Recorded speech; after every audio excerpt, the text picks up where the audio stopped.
What is your American dream?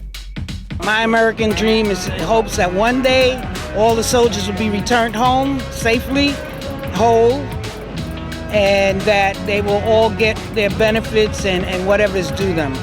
And that's the American dream, and that we can live in peace and harmony and skip all this hatred. Well, my American dream is that everybody go back to God. My American dream is for all veterans to be honored, education to be for our children to be more accessible, and to honor our flag. My American dream is to be anything you want to be. You get up and you work hard and it can be accomplished. That's the American dream. My American dream is that everyone that wants to do better for themselves anywhere in the world has a chance to come here through the proper channels and become American citizens and build their careers and families for generations to come. Thank you very much. Everyone has a right to the American dream.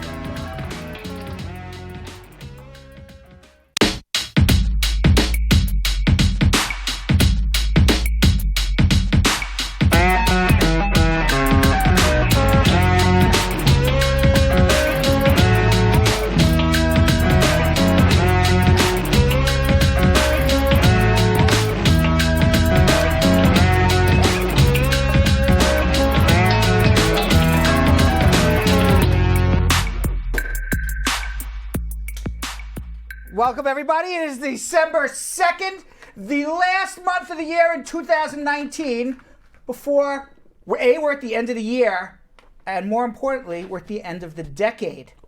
Did you even realize that, Jonathan, Yo-Yo, Elias? I just saw your face, and you didn't even realize we're going to be entering the Roaring 20s. 2020. We are going to be entering the Roaring 20s in less than 30 days. Wow. And today marked the beginning of the Christmas season in New York. There was a light snow. It was a nice... It was a light snow. It was a flaky snow. It was hitting me hard. It was a flaky snow. It looked pretty out the window. It did. All right, but until you had to go out maybe on the street it wasn't so pretty. No. But out the window, I started singing Christmas carols to myself. I did start playing Christmas music today because of that. What is your favorite Christmas song? My favorite Christmas song is Charlie Brown's Christmas. What is it? How's that go? Christmas time is here, happiness and cheer. Okay. That and Silent Night. Oh, really? Silent Night? Mm-hmm. Yeah, I like I'm Dreaming of a White Christmas. You know, that's a classic right there. That one, every time I see snow in December, that song goes through my head. See, it makes sense for you, but like being from California, I never had a white Christmas. I've never even had a white Christmas. But you've never in your life? No. Will this year perhaps be the first? I'll be you're going to be back in California? I'm never away from the family for Christmas. So we're always in California. Right, so we have you're a dreaming palm of tree. like a hot, earthquake-free, fire-free Christmas. No, we play the Beach Boys Christmas song. Really? Yeah, because I mean it's very beachy. That's very funny. Boy, I haven't heard a Beach Boys song in a long time. But you know the Christmas song. What is the Christmas song? I know the Beach Boys. Merry Christmas.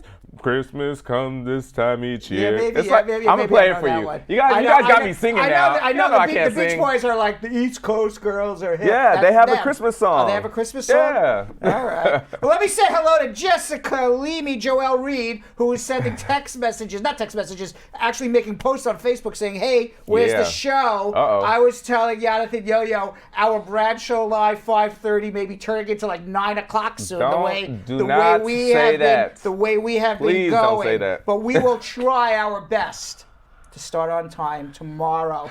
Shio Domain, how are you? Baccarat Pavi, squad up. Renee Stewart saying squad up. Yo, Lisa Bling Rose, squad up. She is in the Brad Show squad house. Wow. Is there a squad house? Yeah. The squad house. This is the squad house. This is the squad house, right?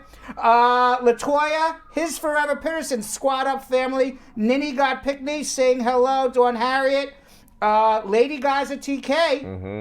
So Angela Barrett, Marjorie Thompson saying squad up everybody. Linda Shaw, Uncle Brad, and Yo-Yo, don't worry.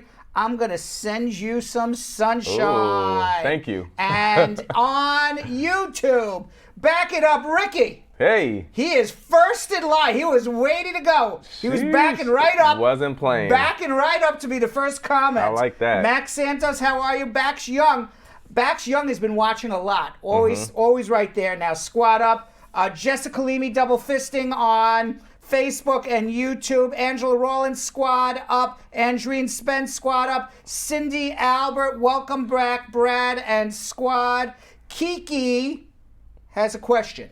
Okay. We'll get to you in a little bit, Kiki. Suwan Acevedo, big up to the squad. Wow. And Don Smith with a question as well. Daniel G with a question. And Microlange Medina just singing along and giving some thumbs up. I like that. All right, Yada Yo Elias, before I get into some schmoozing, because we started late, we got to get this show going. Yeah. Why don't you tell everybody what they need to do to help us, help them, help others? Absolutely. Music. There you go. All right, everybody. Now, everybody on Facebook and YouTube. So we started a little late now. That was it. And now we are schmoozing with, I'm just playing. All right, I'm just going to do it without the music because we need to get the show rolling. Yes. Everybody on Facebook and YouTube, please, I need you guys to join the Facebook fan page, all right? You get so many great things. We put different videos that we won't put on other platforms, and you also get the first 5 questions answered for our social media check-in. So we already even have our first 5 questions right now. I already got them from earlier today, and that's just because they joined the Facebook page. So you have to click the little link. It's super loud. Wow. Okay, you gotta click the link and then just we're on the East Coast, girls are hip. And press join. And now on Facebook, everybody on Facebook, I need you guys to share your butt off right now. We're starting a little late, so we need you to help us get the show out. And the only way to do that, on top of starting a watch party, which we're not doing right now, but right now I need everybody to share. So just like we're doing our jobs here, I read social media check-ins, Brad answers questions and tells you about all the news. Your job is to share. So share right now. All you have to do is click that little arrow, share it to anybody's page, share it to in an inbox, share it to groups, anything like that. Do you think that people are just like going in like one ear and out the other? Like we say this every day to please share, and everyone's like, yeah. Of course I'm gonna share it. Nah, I'm not going to. But I'll listen. But I am going to listen to y'all and plead with me to do it. But I'm gonna sit on my tuchus and do absolutely nothing. Do you feel like that happens sometimes? Yes. Like you're talking to nobody. Yes. All right. But not to everybody though. But some people do it. Yes, some people do it. I know I see a lot people of Brad do it. Squad members Like I that know do it. Sandra Salinas does shares a lot. She got kicked off for sharing so much. Yeah. You know, I know Carol Anderson, the Tiger, shares a lot. If everybody helps each other out, then you won't get kicked off for doing it. That's and we're still getting the show out, okay? So we need all of you guys to share. And also put all of your comments and all of your questions in the comment section right now. It's the beginning of the show. So we're probably gonna get to it if you put it in right now. More than likely. That is more than likely. More than likely. All right, and we definitely want you guys to like, love, smiley face, sad face, wow face, mad face, whatever you're feeling, any emotion. What about subscribing? Is that you know what the emotion for me is when I see somebody subscribe? Happiness. Okay, I am. So you're the big love. You see that big guy in the middle, the big emoji in the middle, the happy emoji? Yeah. That makes me happy when I see subscribers. So we definitely want everybody to subscribe. Yes. Yeah, and not only on YouTube, but of course on Facebook. You guys have to actually like and subscribe to the page. Now on YouTube, okay, first thing we want you guys to do is subscribe. You saw that little graphic come up. It's a little red rectangular button that says subscribe, and there's a bell right next to it. So that bell notifies you anytime we come on. I have a public service announcement. What's JaVale up? Finnegan, not only is Jamaica in the building, but Jamaica is sharing. Hey, that's what I'm talking about. That's what we're talking about, JaVale. So get more of Jamaica to share, all right? Y'all always represent though, so that's right. Jamaica always represents. Yes. You know, we have no problem with that. You think we have other countries in the building? I'm sure. In the squad house? While we have all our squad members. What other countries do you think we have in the squad house besides Jamaica? Trinidad. I feel like. Dominican Republic? Guyana. India? Philippines. Yeah. What about Nigeria? Ethiopia. Yeah, Yes. we got a lot of Ethiopians as well. So I want the UK? squad. This is going to be a test to see if you guys are actually listening to me. I want everybody who's watching right now to drop where they're watching from right now. You think people are listening? We're going to see. We're going to find out. Yeah, and if right you guys now. don't, we're stopping the show. That is period. correct. All right, the only schmoozing you're gonna get is by changing the channel. Okay, Because we're a black ending it. We don't screen. care where people are from. Because somebody's got to be listening, right? Somebody's got to be listening. Okay, see Guyana. I already said that. Guyana, right? See? Who was in Guyana? Who's in Guyana? Angela Barrett. Angela Barrett. Mhm. She's in the squad house from Guyana. Yes. Yeah. See, I Anybody knew that. else? We'll see. We'll see. They're gonna be coming in, but Right. also Better, on YouTube. Better Life Records says Jamaica. Richard Wright is in the squad house in Delaware. Rihanna, I wonder if that's the real Rihanna. It is. in Maryland. It is And the real Rihanna. Ashton Wakeman is in the squad house in Trinidad. Okay, there we go. All right. See? Melissa Edwards across the river in Queens. Blessings from Antigua and Antigua and Barbuda. Linda Barbuda. Shaw. So also on YouTube, everybody, after you subscribe, we also want to Brooklyn. put, yes, Brooklyn's in hold the on. house. Now I need everybody to please put your St. thumbs Vincent, up. a new country. I'm just going to keep yelling them out Yeah. and interrupting you. Keep going. Everybody Yo-Yo. throw your thumbs up while Brad is answering, Yes. actually saying where everybody's Orlando from. is in the house. There you go. There you go. Orlando. See, so everybody, you're listening. Yes. So since I Grenada. see that you're listening. We have almost every West Indian country, Yes. right? Yes. In the Caricon. There you go. Yeah. Since we know that you guys are listening, we want to make sure you guys are Nashville, still sharing, Tennessee. though. All right? You know what Nashville, Tennessee's famous for? What? Bourbon. Oh, I do know that because I Yes. love bourbon. I would think that you would love Yes, it. yes. All right, Binal Lessa from my hometown, my home county. Long Island, Strong Nassau Island. County, Strong Oh, Island. Strong Renato Island. Reed, Pennsylvania. Mount Vernon is in the house as well. All right. Jacksonville, Well, Florida. let's. Do we want to continue No, with this? we don't. We want to All right, schmooze. let's go. Let's to go to some schmoozing. schmoozing. All right, Maestro, we're gonna schmooze now. Yes. I find it fascinating when people are drunk. I do too. I can do a whole entire show with people are drunk. I find it very fascinating, but if we start on time, then we can really go into where everybody else is at. All right, so we know we're in the Christmas season because Yeah, my it's favorite. snowing. We're singing Christmas carols. Yes. And Melania Trump has the opportunity God. to screw up the White House Christmas decorations for Yeah. yet a third year in a row. This year, the Christmas decorations were unveiled at the White House. It is a theme of the spirit of America. At least it's pretty this year. It actually looks At nice. least it's pretty this year from a distance. Yeah. From a distance, it's very pretty. Last year, if you remember, That was last year, if you remember, it was all black and red, and it Yeah. looked like the Addams Family Yeah, Christmas. yeah. At least it's white and from. That and was last that's year. last year. Yeah, it was I didn't very, like it that. looked like Addams Family.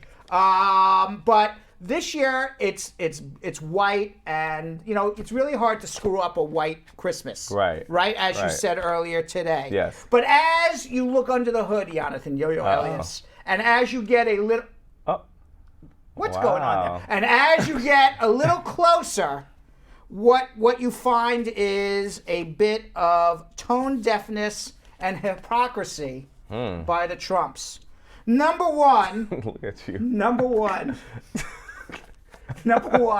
I am back. Are you part of the decoration in the White House? By the way, our Halloween special is coming a little late today, where the Ghost of Brad. Oh, right. The Ghost of Brad will be doing this. The hypocrisy and tone deafness is the Ghost There of Brad he is is. back. Is a bit on show as you get a little closer, Jonathan. For example, Melania has her "Be Best" spelled out on all of the Christmas decorations. Now, her "Be Best" campaign is an anti-bullying campaign Right. on social media. So, what about her husband, Jonathan? Is that a little tone deaf there? The whole "Be Best," I find it so hypocritical.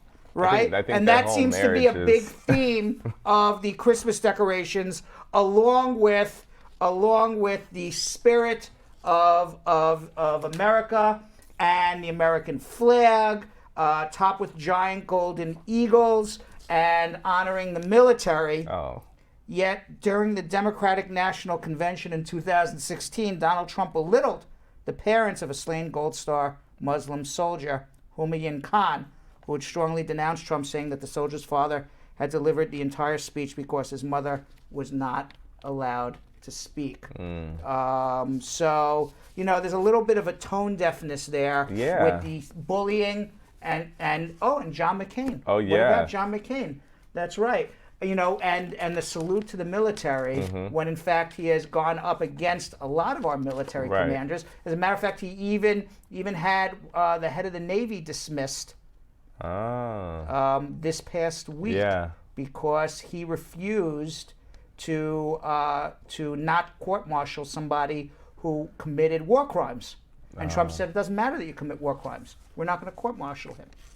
And Trump got involved in the military tribunal process. So it's a bit tone deaf. Yeah. Okay. I just think the biggest thing was, and there's John McCain, but I think the biggest thing is like this whole anti-bullying. Yeah.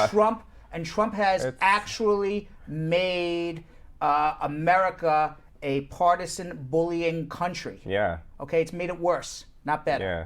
That makes no sense. Yeah. Meanwhile, the House Judiciary Committee has set impeachment hearings for December 4th. That's Wednesday, on Hump Day. Yes. How dare they do this on Hump Day? How dare they? Right. Now, Trump is not going to participate. Okay. He says it's a big sham. Of course. That he's done nothing wrong. Now, we have 12 witnesses who came forward and said that Trump was trading political favors for money and a visit to the White House with the Ukrainians to get dirt on the Bidens. It is a quid pro quo, something for something, or as we like to call it in 2019, rolling into the roaring 20s, a bribery. Yes. Donald Trump and the Republicans have come out with their own game plan. Yo-Yo, you listening to this? Yes, I am. Okay, and their own game plan is to say, I did nothing wrong. Right. He's going back to, the call was perfect. I have every right to investigate what's going on with Ukraine, whether they're being transparent, whether they're interfering in the United States elections, and quite frankly, if I'm not going to give them $400 million of U.S. taxpayer funds until I know that they are transparent with this money, and this money's going to go to where it's supposed to be set. Right. So he's saying, this is all about me investigating the Ukrainians to make sure that what we're giving them, we're going to get our money's worth. Right. That's his defense, and he's allowed to do that.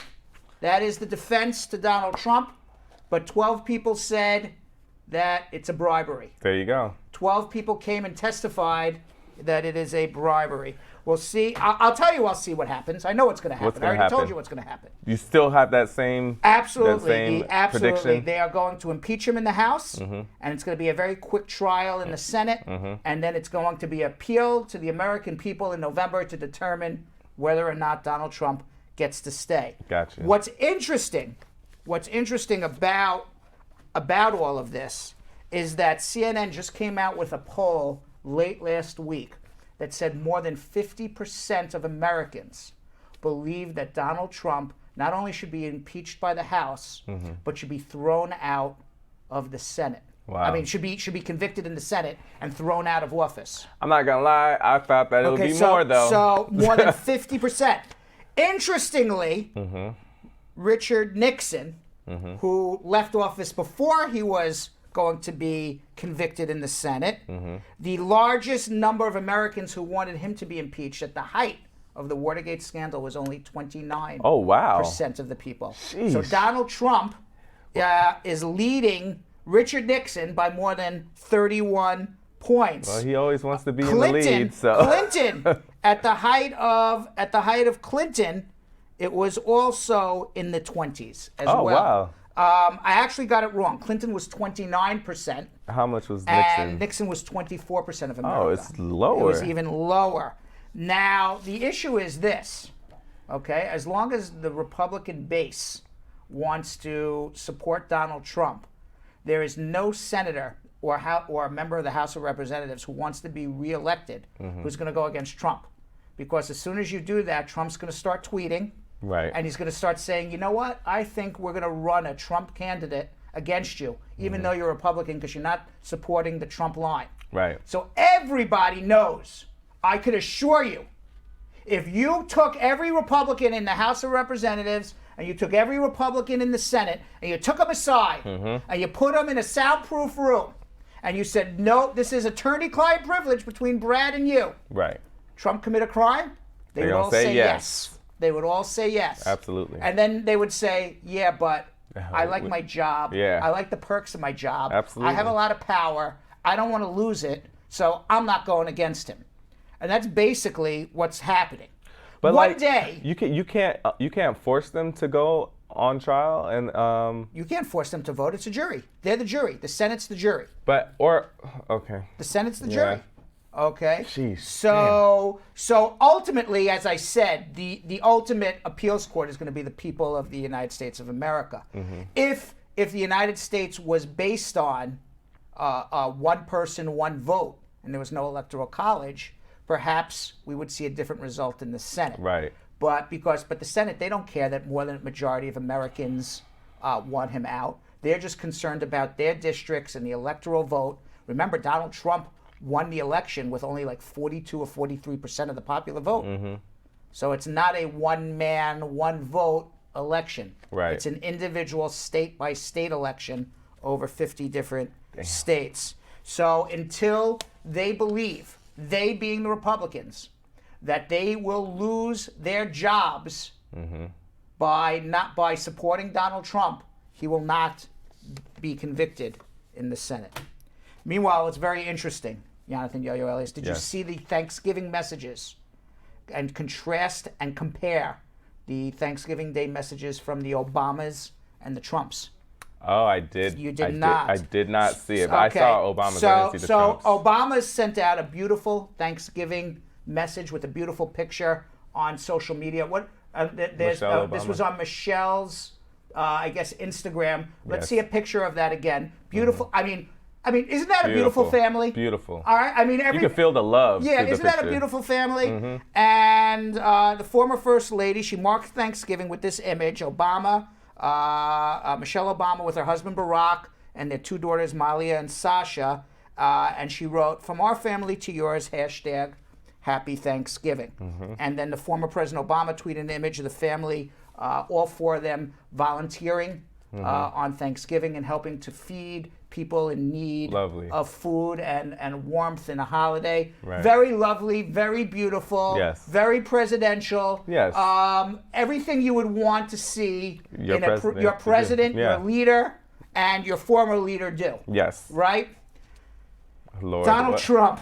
Please tell. I for have not Thanksgiving. Seen this. What happened? Did you see? Oh! Did you see? Him on Rocky his head. Balboa, his head correct. on Rocky. Right. This was That Donald is Trump's. First mess. of all, this was a mess. This Look at was his Thanksgiving Day. I can't. Can you imagine? Can you compare that? I can't. Can we go back to the Obamas for a second?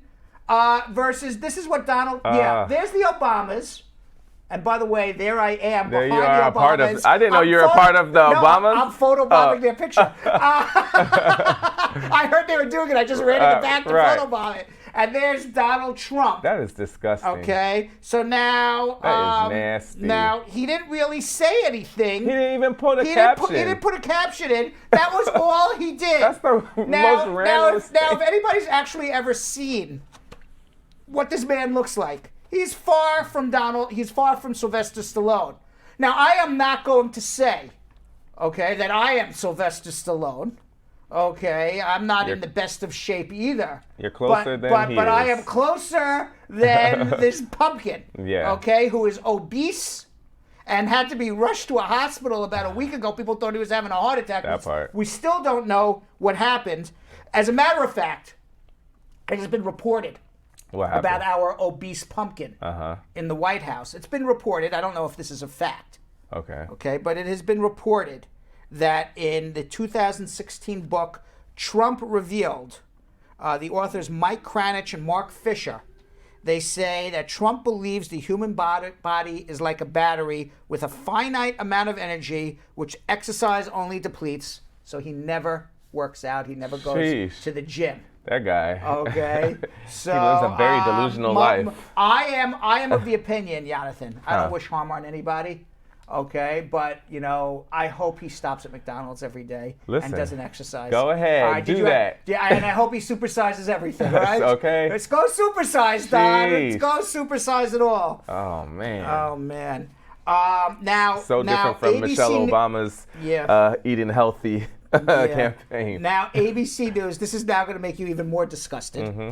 ABC News has speculated that this whole Rocky thing was a follow-up to a comment he made at a rally in Florida where he told fans that the doctor, when he got rushed to the hospital last week, and nobody knows why he got rushed to the hospital, still hasn't come out. They claim it was a routine checkup, but he was rushed to the hospital. And then he was there for a while. And he was there for 8 hours, right? The doctors marveled over, quote, his gorgeous his gorgeous chest during his unannounced November 17 trip. Now, I can't imagine that this obese pumpkin would have anywhere near a gorgeous chest. Okay? I would find it a revolting chest, but, you know, I don't know. At some point, maybe Melania, when he was covered with all his millions, kind of covered up his chest with Melania when they were dating. I don't even want to think about Donald Trump's chest. So he says it's true. Show we want to see, sir. We've never seen a chest quite like it. That's what he says. The doctors said. I've never seen a chest quite like it. So on Friday, Donald Jr. did share a nice snapshot from the Thanksgiving celebration at Mar-a-Lago. So Don Jr. tweeted, President Trump enjoyed a belated family Thanksgiving with Melania, Don Jr. and Eric because they were in Afghanistan on Thanksgiving. You know, who knows? I mean, it was nice that he went to Afghanistan. Yeah. I give him, you know, you got to give credit where it's due. You got to give a pumpkin credit where it's due. There you go. You know, give you that one it's out something. of It's something that 100. most presidents did at least several times in their presidency. This is Trump's first time going into a war zone unannounced, and he did visit the troops, and that was very nice. He and Melania, so I give him props for that. Good. But Melania did not go. I thought Melania went, but Melania did not go, Jilly said. But the fact is, he ruined it all with his rocky chest. You and this chest. Yeah. Do you know, by the way, I'm not even going to tell you. Okay. If it's going to make me throw up, please don't. Yeah, I'm not even going to tell you. I'm not even going to tell you. Please. Meanwhile, there were 2 shootings less than 2 miles apart. 2 people dead, 12 injured. In New Orleans. I heard about that, they're not connected. It's just random gun violence. 2 people dead, 12 injured. Just another day in America. The Supreme Court is set to hear a case is actually argued today. New York City prevents people from who have a gun to hold in their home from traveling anywhere with that gun other than to a range, and there's only 7 legal ranges in all of the city of New York and back. And they've been sued, the city of New York, saying that is a infringement on the Second Amendment on your right to bear arms. The Supreme Court came down with a decision in the late 2000s, Jonathan, that said their first time ever in 200 years, said Americans have a right to bear arms in their home for their protection. Right. That is the only right the Supreme Court came out with. The city of New York was a little scared that they were going to be overturned by the Supreme Court and they were going to allow guns on the streets. So they actually withdrew their case and said, we're not going to argue it. We're going to take this law off the books. But, you know, the justices were set to overturn it. Even Justice Ginsburg, because I saw some of the arguments today, even Justice Ginsburg said, wait a second, you're telling me that you can only have 1 gun and you can only have that gun in your private residence. If you have a second home, you got to go buy a second gun for that second home because you can't bring that gun from your first home to your second home because you're only allowed to bring it to a range and back home. Right. And what happens if you're on the way, you're driving and got to stop for the bathroom? And what happens if you got to stop to see mom? Right. Now, as soon as you stop at mom's house to check on her, you've broken the law because you got to go straight back and forth. Right. So, I mean, they had a point. That is a good point. They had a valid point. That's a valid and point. As a matter of fact, Ginsburg, who is a liberal, said she most likely would have voted against the law because, you know, if you say, okay, you're only allowed to have one gun in one house, and you can only take that gun to a range and back home. That means in the second house you got to buy a second gun. To go from Right, because you can't take your gun from house 1 to house 2. Oh wow. Okay, That's but a lot. now what happens if you have 2 houses? You can only be in one place at one time. So now you're basically leaving an unlocked gun in your home Oof. with nobody there. Wouldn't That's that not be good. make it even more dangerous? Yeah. Right. So the city of New York withdrew the case, but it seems that there's going to be other cases down the line that the Supreme Court's going to allow chip away and allow more and more guns on the street. I find it I wonder what's going to happen, because people in the city of New York, they have gotten used to no guns on streets. Right. And I think that's one of the reasons why New York City is one of the safest big cities in America. And it's also why the murder rate has been reduced substantially. You can't bring a gun into New York City. Okay, you can't walk around with a gun. Right. You can't get a license like for a that. gun. Okay. Now, what's Leave it going to like that. happen, Jonathan, when people from other parts of the United States of America, Texas, Louisiana, Florida, where they are totally in favor of gun rights, and you have a president of Donald Trump who basically packed the Supreme Court with gun-loving nuts. Okay, and all the lower courts are anti-gun. Right. And then when a case gets up to the Supreme Court, they're ready to overturn those gun cases. And maybe at some point, the city of New York was terrified that this law was going to be overturned, and they were going to allow people to walk around with guns on the street. When you have a vast majority of people who live in the city of New York who don't want guns on the street, and you're having people who live in Louisiana and Texas telling New York that they need guns on the street. Right. And it's going to make everybody here less safe. When that happens, I don't know what's going to happen. I think people would, when you say up in arms, I don't mean it literally, because we're talking about arms, but people are going to be up in arms over that. No, absolutely. Don't you think? Yeah. I don't know what's going to happen, because eventually the gun rights are going to win out, because we have a Supreme Court that wants to overturn gun and allow guns on the streets. We have a Supreme Court. They're going to keep chipping away at it. Meanwhile, Dick's took guns off the racks. You know, Dick's Sporting Goods. The Sporting Goods, yeah. They took guns off the racks. The NRA said, we're going to picket you. Anybody who's a card-carrying member of the NRA, don't go to Dick's anymore. They're not in favor of gun rights. And Dick's, they did that after? They did this after Dick's decided to no longer sell sell any guns. And that was after the Parkland, Florida shooting where 17 kids got killed. Yeah. And you want to know what happened? The 90 days after. 90 days after the NRA said, don't shop there. You know what happened? They had their best quarter ever. Oh, really? Yes, they had their best quarter ever. That is very true. The CEO of Dick's Sporting Goods, Ed Stack, he promised the kids to stop selling assault rifles, high-capacity magazines, and the NRA said, go picket, and they had their best quarter ever. I love that. So I would have congratulations. been like, I would have kept on asking NRA to tell everybody not to come shop at my place. Exactly. Shoot. So congratulations to Dick's Sporting Goods, Jonathan Yo-Yo Elias. We got to get to some immigration questions. Why don't you tell everybody what they need to do while I get ready and stretch for the meat and potatoes of the show. Stretch your heart out. I'm going to stretch my heart out for the meat and potatoes of the show. Don't show him stretching now. That's supposed to be off camera. I'm going to tell you something. You know, I stretched once, and I had a trainer. And the trainer said, "Boy, that is some beautiful chest you have.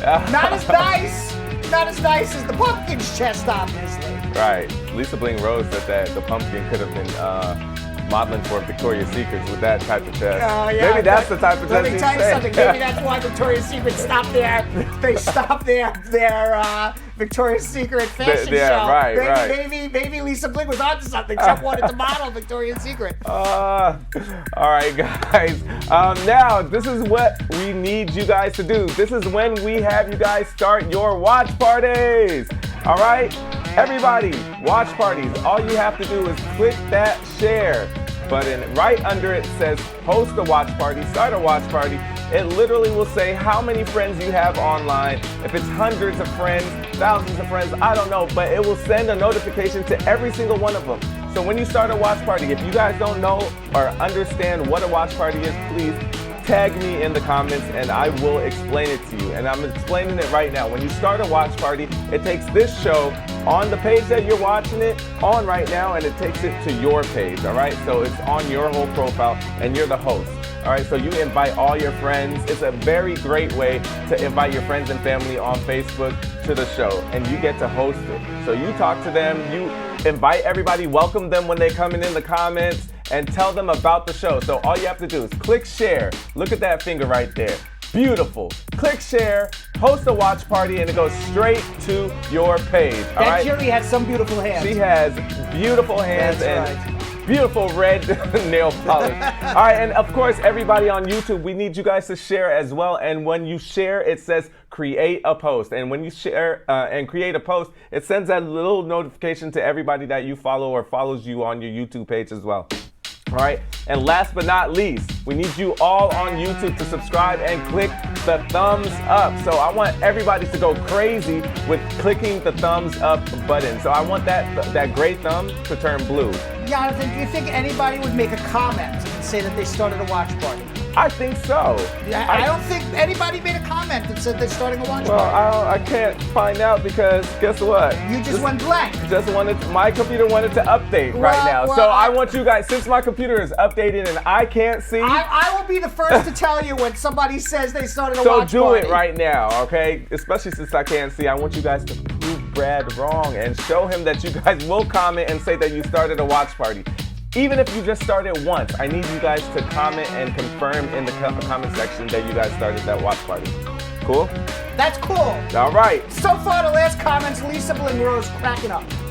What is she laughing at? I don't know. Probably her own joke. It was pretty funny. Maybe. All right, guys, this is what you guys have been waiting for. This is where you call in and get your answers with getting answers to your immigration questions. Woo. All right, we'll get to the. There we go. There we go.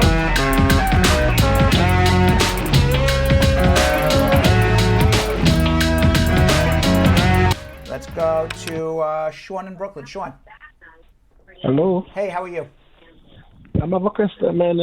My green card is going to expire February 8th, so I want to go to Jamaica this month, December. Mm-hmm. So I don't know if it's okay, I can go on it. As long as you're back by February 8th. Okay, so how long it take to send it and to receive it back? What is this going from a 2 to a 10 or a 10 to another 10? Hello? Is this going from a conditional resident to a permanent, or you've had a green card for 10 years and you just want to renew it? No, I'm a 10 year. Okay, so you're going to do an I-90. Hopefully it'll take 8 to 12 weeks. Six months? I didn't say 6 months. I said 8 to 12 weeks, hopefully. Okay. All right? But go travel. But if you need to stay out beyond February 8th, file the I-90, get the receipt, then go down to immigration, get a stamp in your passport, and they'll stamp it past February 8th. Okay. I appreciate it. Yes. Thank you. Okay, I appreciate it. If you listen to our show rather than the news, he's listening to the wrong news. I thought my schmoozing was fabulous today. It was. And he's watching the news. Ramon in Boston, Massachusetts. Ramon. Hello, how you doing? Ramon, how you doing? Not bad. So I have a few questions, right? Just whatever's behind you, please turn it down. I'm talking on the phone. Okay. Okay, what's your question now? So, I've been married before, right? I've been to the interview and I got denied for the green card. Hmm? So, now I'm about to get married to a different lady soon. So I want to know if it's okay to do the process all over again. Yes, you're allowed. I say this all the time. You're allowed to fall in love, fall out of love, fall back in love again. You know, you just got to be aware of two things. Number one, if you already went through the process once, when you go through the process a second time, they're going to want to know that your first marriage was not a fraud. So they may ask you questions about that. And they're going to want to know that your second marriage is bona fide.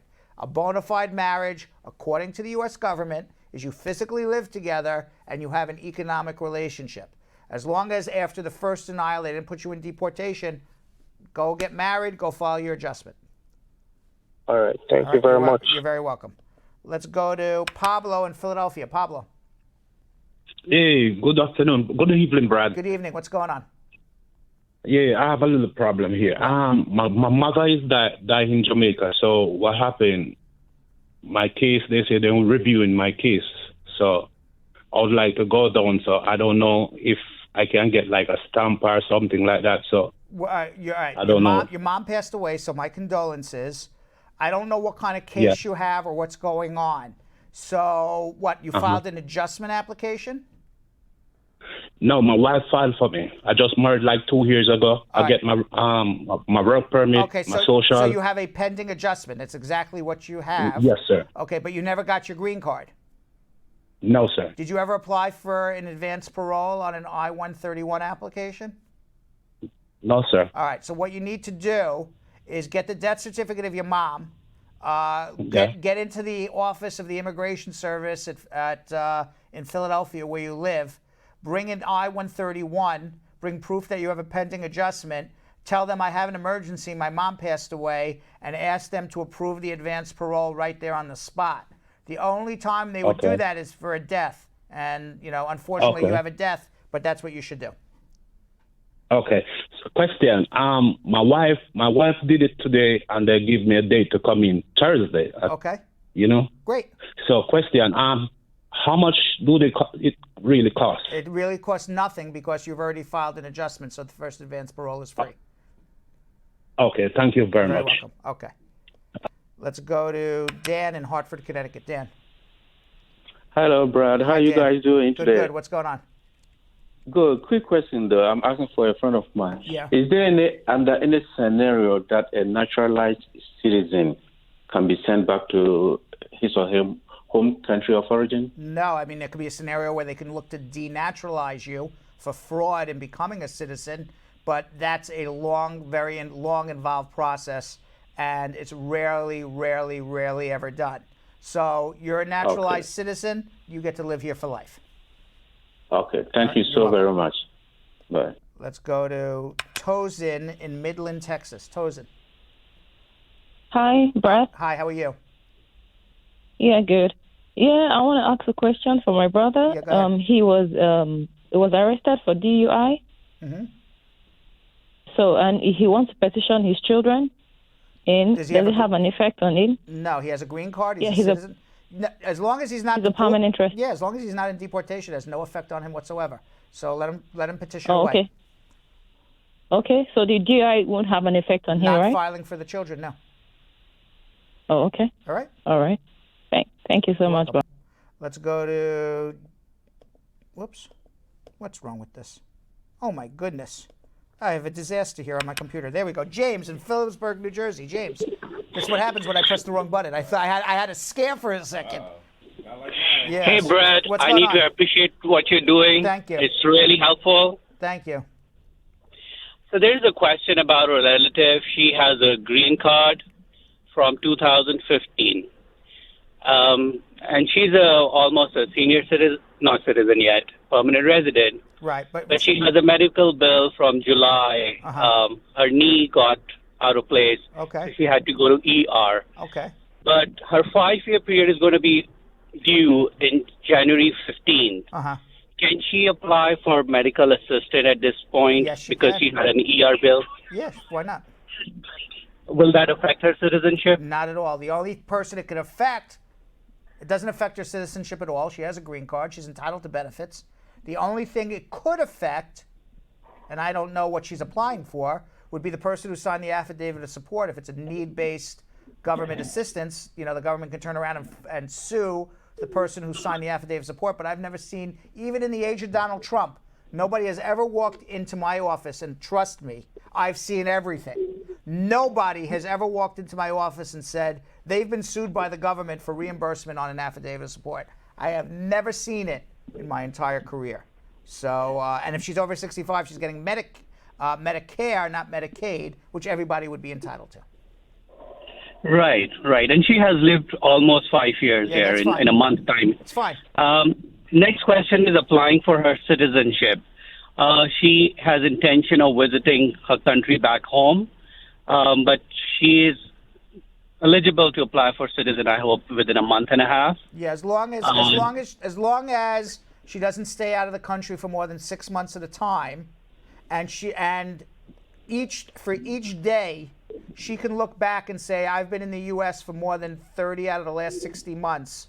Each day it gets recalculated all the way up to the day you swear in, and as long as there's no trip more than 6 months, she's allowed to travel. Just don't stay out for long periods of time. Right. She's intending to maybe visit only a month. That's fine. And once she come back, she should apply for naturalization, or she should start the process and leave. Start right now. She's entitled to it. She can file 90 days before the 5-year anniversary. And then once she does the fingerprint, she can leave, and then she can come back. Correct. How long does this process take? How many months, generally? I don't know. Somewhere 6 to 12 months it's taken right now. Sure. One last question. Then she wants to sponsor her unmarried sons.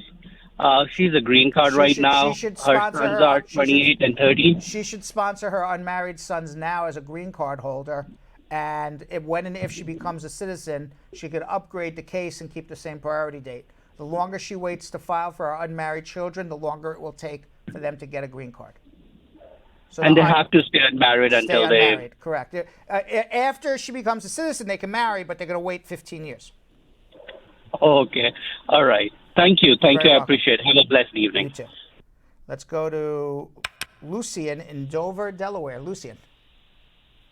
Hey, Brad. Hey, what's up? My name is Lucian, and I'm trying to go back home to Jamaica, but I had a offensive touching charge in 2013. What's the I just want to know offensive if it's touching? possible for me to still go back home. Offensive touching of who? A wife. A wife. So it sounds like it's a domestic violence. If you have a domestic violence, that could be big problems returning to the United States. I would not travel anywhere or do anything until you have an immigration lawyer look at your disposition and see if you're qualified to travel or not. Okay. Domestic violence is inadmissible. Okay, then. All right, so hold on one second. All right, let's go to Ward in Seattle, Washington. Ward. Hello, how are you doing today? Hey, how are you? Pretty good. Listen, I have a friend that came over on a B1, B2 about 2.5, 3 years ago, has overstayed. I wonder if there is any means outside of marriage, work, a professional work status, anything he can do to obtain legal status. You would need a consultation. You're asking me, how do you get a green card? I don't know anything about this man other than he's overstayed his time, and that's why you would require a consultation. So it's like it's an open-ended question. It's like saying, I have a friend who has cancer. Is there any way you can cure him? You know, the doctor has to go meet with do an examination. You know, all of that stuff. So he would need to have a consultation. Hold on one second. We're going to come back to your immigration questions in about 1.5 minutes. So don't go anywhere. People on hold, I'm coming to you. People who are watching, stay right where you are. But in today's Spar and Bernstein Attorney Close-Up, immigration attorney Janelle Baptiste explains why it's important to have an attorney handle your immigration case. Let's watch.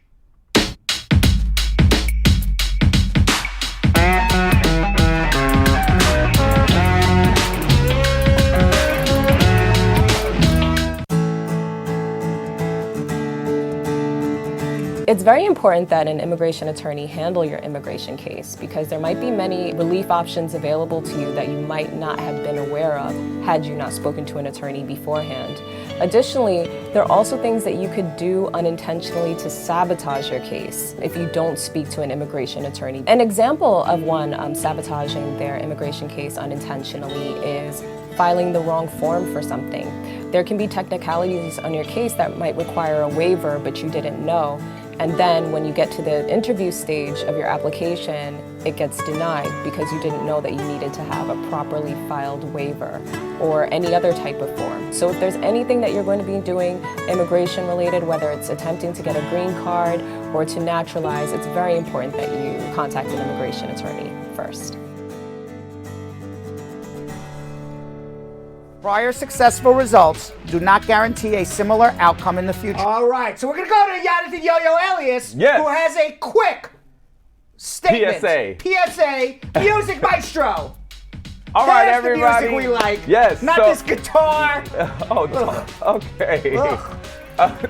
All right, everybody. Now on Facebook, I need you guys to continue these watch parties. Everybody that is just joining us, we had a good amount of people watching. If you guys are new to the Brad Squad, I need you guys to do one quick thing for me. Start your watch parties. And how you guys do this, I'm about to tell you guys step by step, very easy. All you have to do is click the share button. It's a little arrow, and right under it, it says, I'm going to actually do it right here with you guys. It actually says share in a group, watch together, or start a watch party. And it says how many friends you have online. So click that start a watch party and then click share, and it goes viral into your profile, and it sends a big notification to every single one of your friends that are online. So I need you guys to do that right now. Start your watch parties. Everybody on YouTube, please also click the thumbs up if you guys have not done that yet. I'm gonna see how many we have. We only have 55 thumbs up. What's up with that? Huh? Like, let's get that up right now, okay? Now this is the second part of getting answers to your immigration questions. All right. Ram. Hi. Hey, how are you? Good. Thanks, Brad. What's going on? Thanks. You guys are doing great. And this is Ram from Pennsylvania, Philadelphia. Great. I have two questions. Let me give you the background. This is my friend of mine who is actually, by profession, is a Hindu priest. And he has actually a visitor's visa. He actually visited a couple of times to U.S. and then did some volunteers and then went back before 6 months ended. But the last time, 2 years ago, 2018, when he visited one of the Hindu temple actually offered R1 and they applied premium, but he did not claim that one. He went back to India. Now, after 2 years, he wants to come back again by using visitor's visa. My question is, does he have any problem when he gets at the port of entry because someone applied R1? Yes, he does have a problem because they may believe he's come on a visitor's visa and then go apply for an R1 visa again, because you can't come to visit and have the purpose of working. If he applied for the R1 within the first 90 days, that could even be a misrepresentation from the prior application.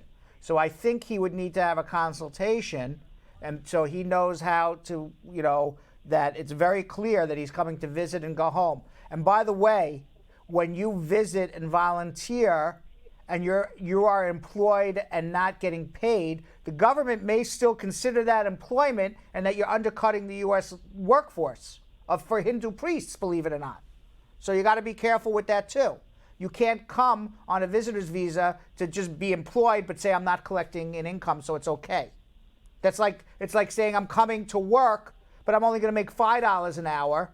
Well, this is even worse. I'm coming to work and I'm making nothing. So, so that could be a problem as well. So I think he needs a consultation. Okay, that means there are some options to come over just as visitor's visa and then visit his sister's place and then go back this time? If he's truly coming to visit, he's going to have to really show what he's coming here to do. If he's coming here to volunteer, he's going to have a big problem. So, no, not volunteer at all. He's coming now to Texas. He's planning to come to Texas, visiting his sister's house where he's. All right. Well, it also depends. I don't know what happened with the R1 and why he chose not to work there and when that application was filed. I still think he would need to have a full consultation, but that's up to you guys.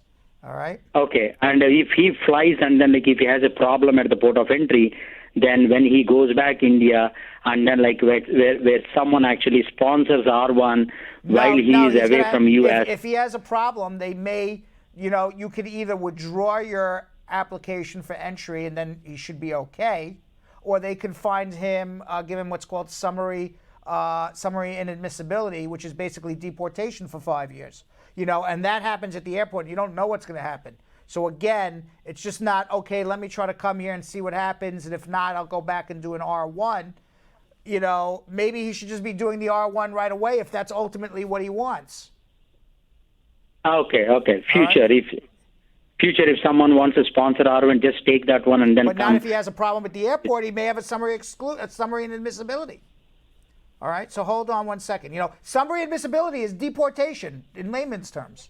It's not. Okay, I just got deported. You can't just turn around and say, all right, I just got deported. Now let me go apply for a work visa. It doesn't work that way. So hold on one second. Let's go to Mark in Tobiana, Pennsylvania. Mark. Good night. How are you? Good. Yeah, I just got married about 6 months ago, and I filed for my wife. And in July 9th, they accepted my paperwork in immigration. Where's your in wife? the U.S.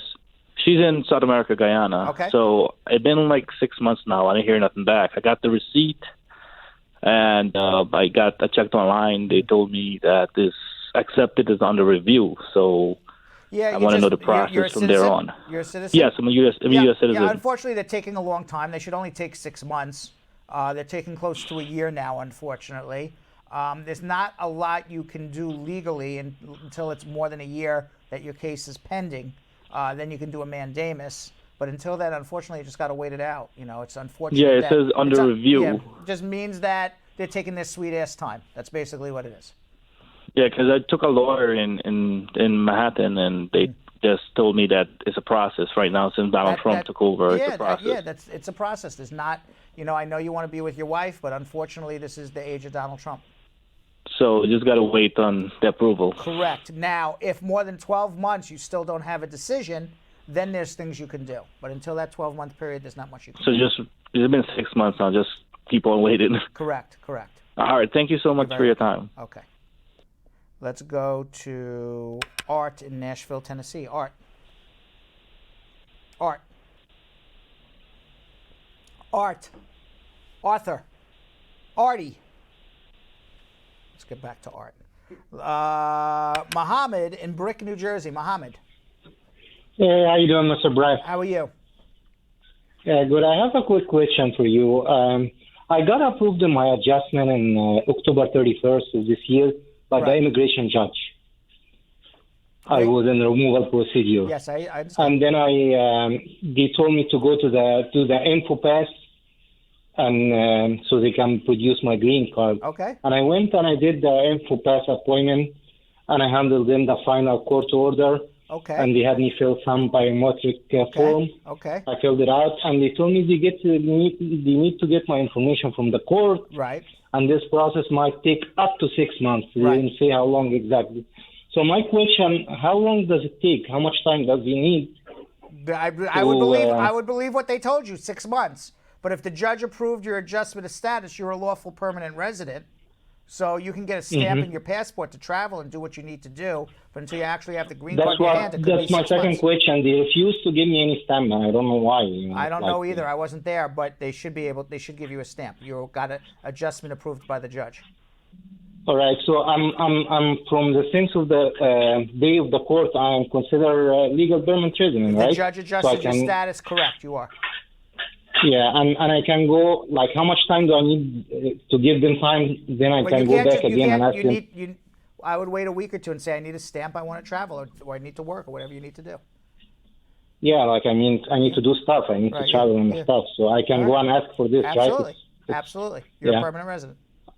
And a permanent resident is going to be from the day of the judge, right? Correct. Like the day of the court. Correct. All right. Thanks a lot, Mr. Bray. Let's go to Rena in Baltimore, Maryland. Rena. Hi, Brad. How are you? Okay, good. So I have a question. My sister just got back into the country under humanitarian parole. She just got approved under humanitarian parole. Well, how long was she out of the country? 6 months. Why was she out of the country for 6 months? Oh, no. You asked how long she was out the country. She's been out the country for some years. Okay. And did she have a green card? No. So no. What what was her reason for coming? What was the humanitarian? The humanitarian parole was because she had a custody hearing for her minor children who are U.S. citizens. Okay. Yes. So actually her humanitarian parole was approved by ICE. Okay. So what is the and question? she left her husband. She had gone. She'd been gone for maybe 12 years or so. Okay. Tell me what the question is. My question is, can she extend her parole while she's she can extend her parole if she can prove that she's needed here for this court battle. She can't extend her parole just because she feels like living here and waiting for the next court date, which is in 5 months from now. They're going to say, go home and get another parole to come back in 5 months from now. Okay. Can she adjust her status? Can she find work? Can she get married? Are there any options for this? You're now asking how do you get a green card, and that's basically a consultation. Okay, yes, she can do a lot of things. She can fall in love in a bona fide marriage. Of course she can, and adjust her status. But does she have somebody to fall in love with in a bona fide marriage? You know, there's all sorts of things. So hold on 1 second, all right? Hold on. Let's go to Rudia in Minneapolis, Minnesota. Rudia. Hello. How are you? I'm good, Brett. How are you? Good. What's going on? Yeah, my question is that I came to United States in 2007 as a J1 holder, and I fell in love with a U.S. citizen, and I got married in 2018 April. And the things are going like, other that we've been married very happily, but things are going very bad. And we've been fighting, CJ abusing me emotionally. And so tomorrow we have an interview, but she said she's not going to show up in the interview, and all right, I tried to fix our marriage. You're saying to me, and I don't know anything about what's going on, but you're saying to me that you're in a bona fide marriage for love, your wife is abusive to you, you have an interview tomorrow, she's refusing to show up, so you go alone to that interview, and you tell the officer, I'm in a bona fide marriage, here's the proof, my wife is abusive to me, okay, there's extreme emotional abuse happening here, and hopefully that's the case. I don't want you to lie if it's not. And the officer should give you 30 days to file a VAWA application, and as long as you bring back proof within 30 days that that VAWA application is filed, they'll keep your adjustment open pending the final results of the VAWA. Now, you may need a lawyer to prove all of this, but that would be the process that you would go through. So hold on 1 second if you need help. Let's go back to Art. Art, hello. How are you? Hey, Brad. How are you? Good. What's going on? Hey, I just have a question for my mom. She filed her N400 citizenship probably about a month and a half before she turned 65. Okay. And she's been a resident for 30 years, so she qualifies for that 65-20 rule. But when she went to the interview in November 14... There's a 55-15 rule. If you're over 55 and been a resident for 15 years, you don't have to do the English. She can do it in Spanish, and she only has to study that simplified 20 questions. Correct. So basically, she was preparing for the 20 questions, and then when she went to the interview, they started asking her all these other questions aside from the 20, and she's like, well, I never studied that. They violated her rights. Yeah, so, I mean, what can she do about that? Lawyer. I mean, we called USCIS. Yeah, good luck on that one. And they said that it's because she filed it when she was 64, but I'm like... No, there's 55-15 rule. Yeah, so 65, 50, but she wasn't 65 yet, though, Brad. You had to be over 55 years and 55 years old and 55 years old and had a green card for 15 years. You're good. So hold on 1 second. All right, they need a lawyer. Yes.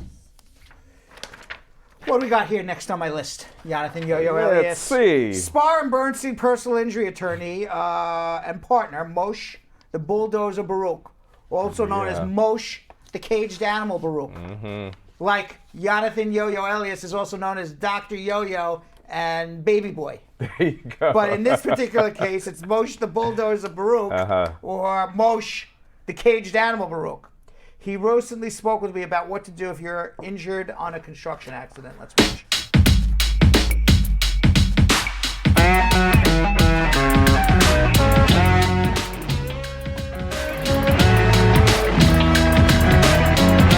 Every year, 10% of construction workers are injured on the job site.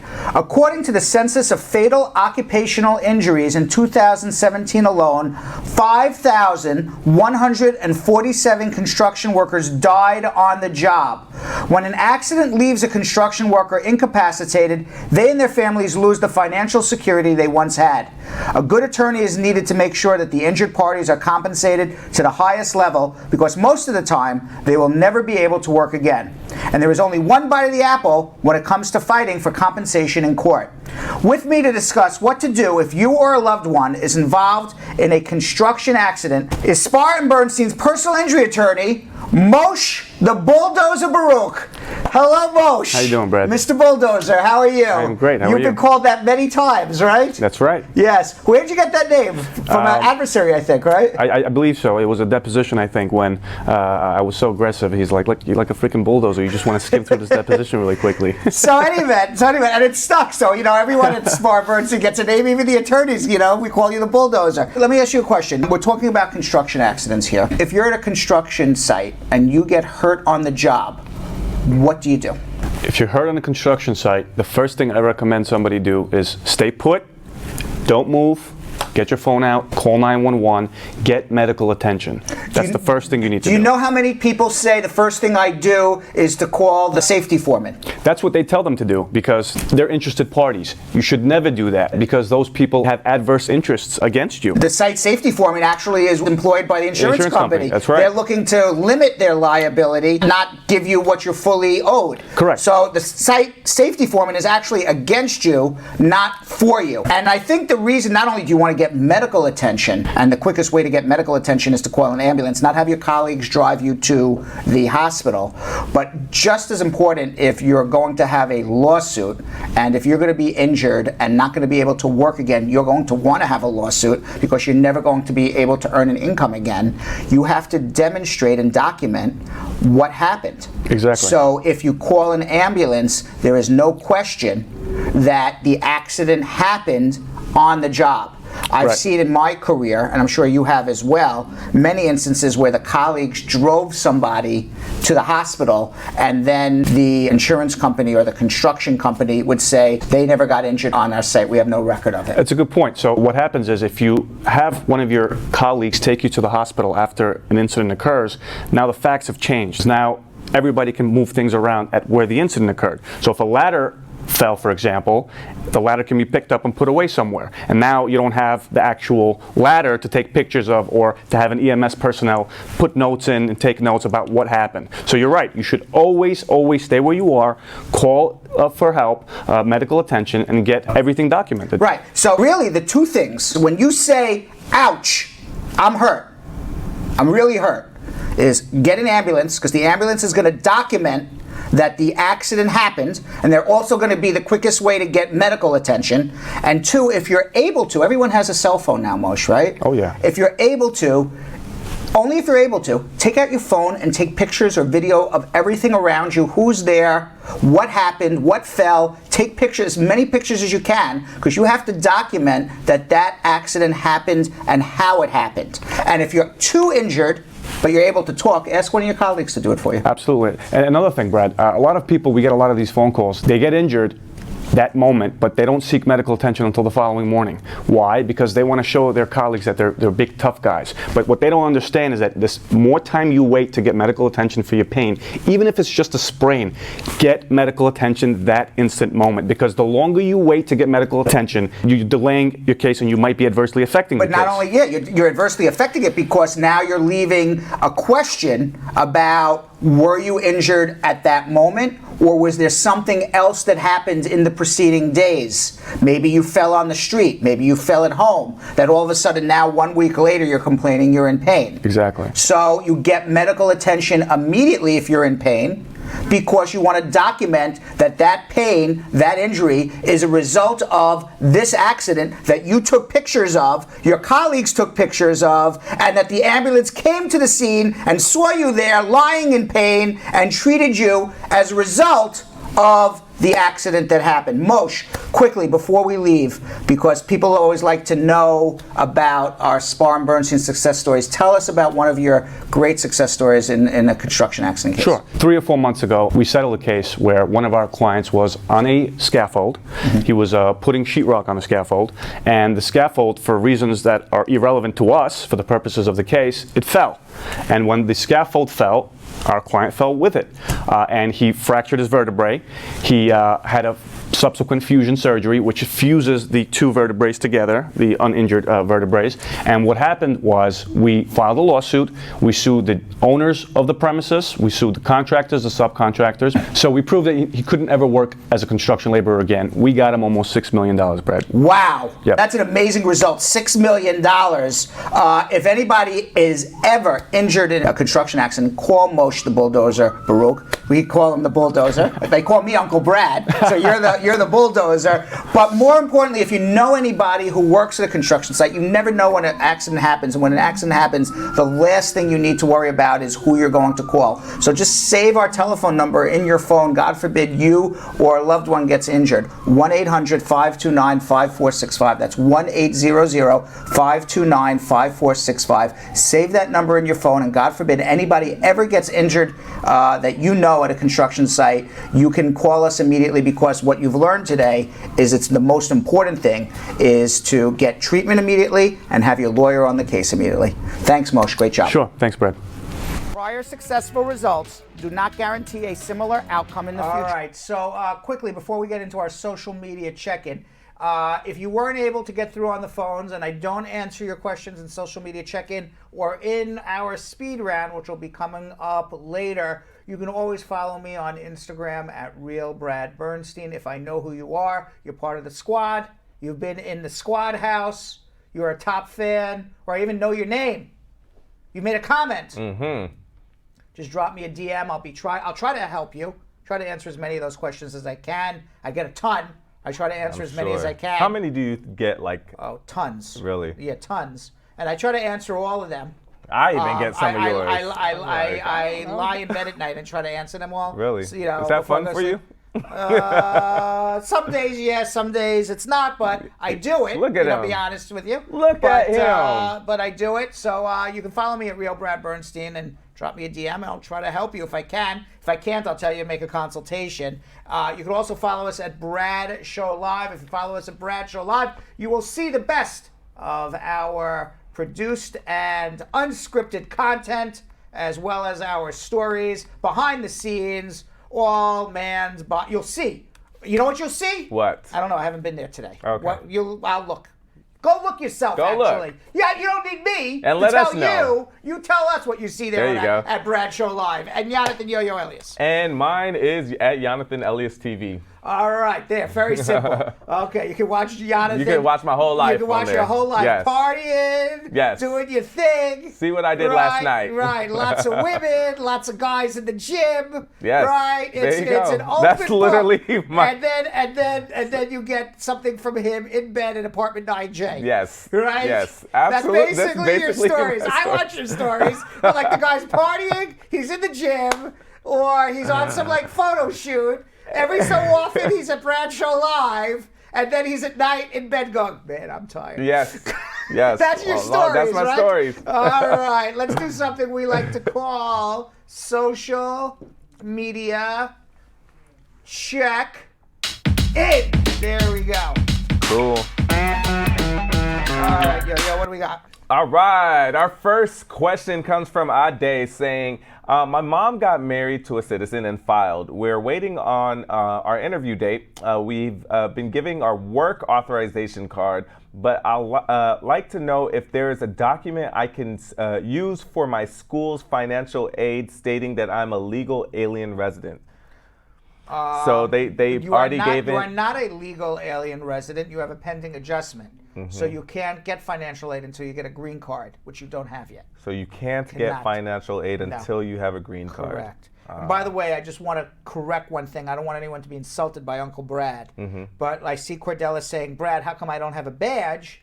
I have no control over it. A badge? Yeah, a badge like top fan, best commenter, whatever the badges are. I have no control over it. Who said that? Mark Zuckerberg has control over it, but Uncle Brad has no control. I feel like if you just go crazy, maybe like it a bunch of times, share it as much as you can, I think keep on commenting. Eventually Mark Zuckerberg will say you're a top fan. Yeah, that has nothing to do with us. Right. All right, our next one, it says, had my marriage-based interview on October 30th of this year.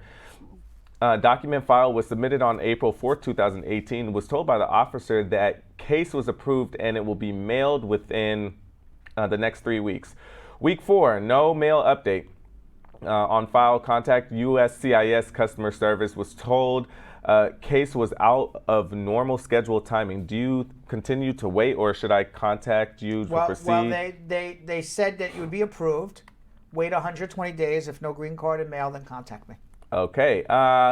Next says, I appreciate the work that you're doing. Thank you. I tried to file an adjustment of status on my own because I did not have the money to pay a lawyer. I submitted the application September 25th, 2019, was received October 1st, completed biometric. Then I received an RFE last week because my husband did not complete the I-864.